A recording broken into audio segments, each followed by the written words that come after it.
Hey everybody, Father Michael here. Hope you're all doing well, having a good week. By now I'm sure you're all aware of Governor Inslee's orders that we're going to have to cease all non-essential business and activity in our state for at least a couple of weeks. And this is actually going to have an impact on us as well. Yesterday, Archbishop Achen came out with some directives as to what it means for us in the Catholic Church here. Basically, what the Archbishop says is we're going to have to stop any kind of parish activity whatsoever for the time being. Unfortunately, that means that we're going to have to cancel adoration times. Unfortunately, that means we're going to have to cancel confession times. However, we do still have the possibility of leaving the church open at limited hours so that you can come here and pray. Here at St. Michael's, that means we're going to have the church open on Mondays and Fridays from 8 a.m. until 4 p.m. And on Wednesdays, the church is going to be open from noon until 8 p.m. in order to give people the opportunity to spend some time with the Lord. Even though I can't continue offering confession time specifically, it doesn't mean that the sacrament's not available.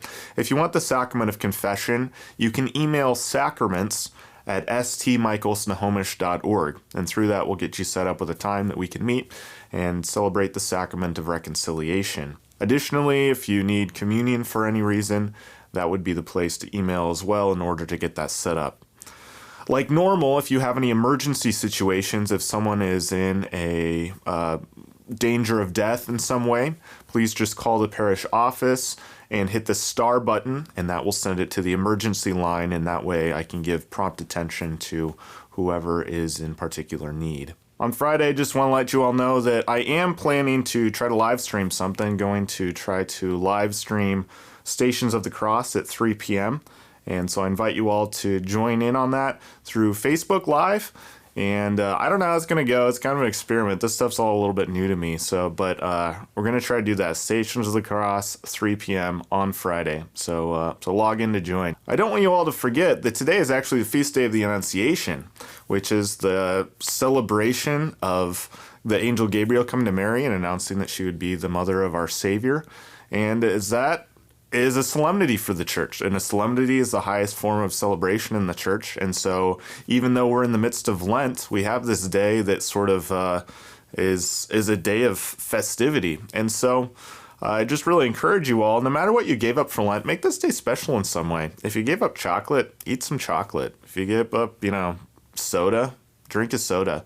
Do something to celebrate. And with that, spend some extra time in prayer and, tell the Lord thank you for, coming into our lives through this announcement that Mary received through an angel. We've got to celebrate on these feast days, and we got to fast on the fast days.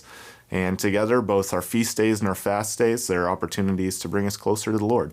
So make sure to take advantage of that today. By the way, some of you might have crossed your mind, I've got these collection envelopes here sitting at my home, and maybe I should try to get those to the parish.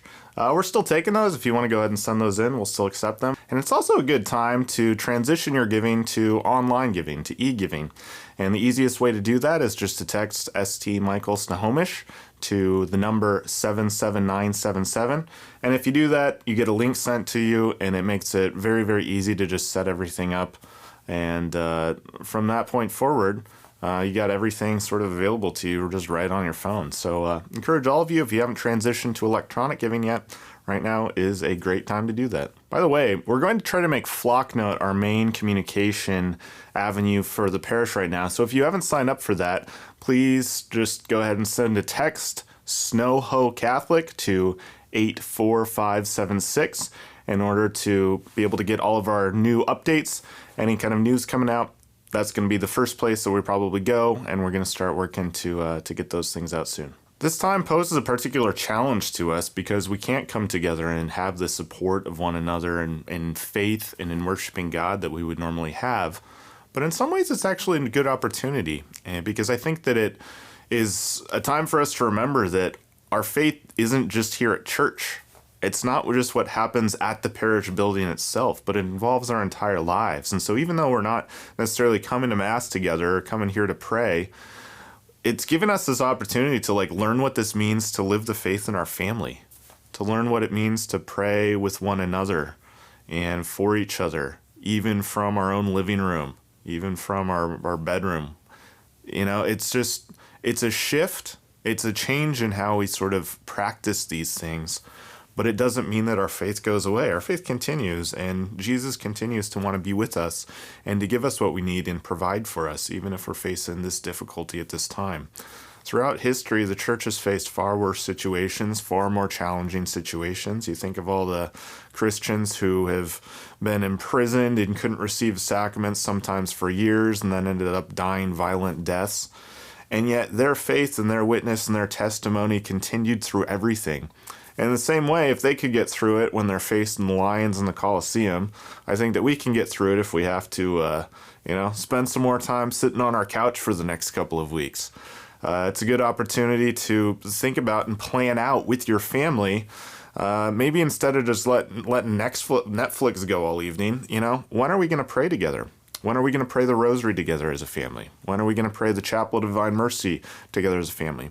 Maybe this is a perfect opportunity on Fridays to start learning how to do Stations of the Cross together and just pray that together, from your own living room. The other thing I'd recommend if you don't have it already, and I think every home should have something like this, is to set up your own prayer space or your own kind of altar in your home, a place where you've got images or statues that can help you focus on who you're praying to and just sort of get centered and connect with God. These are just a few ideas, and I'm hoping to be able to present some more ideas around that in the upcoming couple weeks. We'll be continuing to do some live stream things and hopefully join together to do that. But as much as this is a challenge, it's also an opportunity, and we remain united in prayer. We remain together in following Jesus and our faith in Jesus, and we recognize that, ultimately this world is not where our hope is. This world is not the end goal of our salvation, but we're called to live life with Jesus through whatever it is so that we can be with him forever in heaven. So we continue on with that hope and faith and living out the love that he shares with us. And so as challenging, as difficult as this is, and it's probably going to continue to be based on what they're saying about the economy and everything else, our faith is our rock. Jesus is our rock. And that faith can get us through this as well. So I'm praying for all of you. You're in my heart. You're in my thoughts. Let me know if there's anything particular I can do for you. If you have any specific prayer intentions, make sure to pass those my way as well.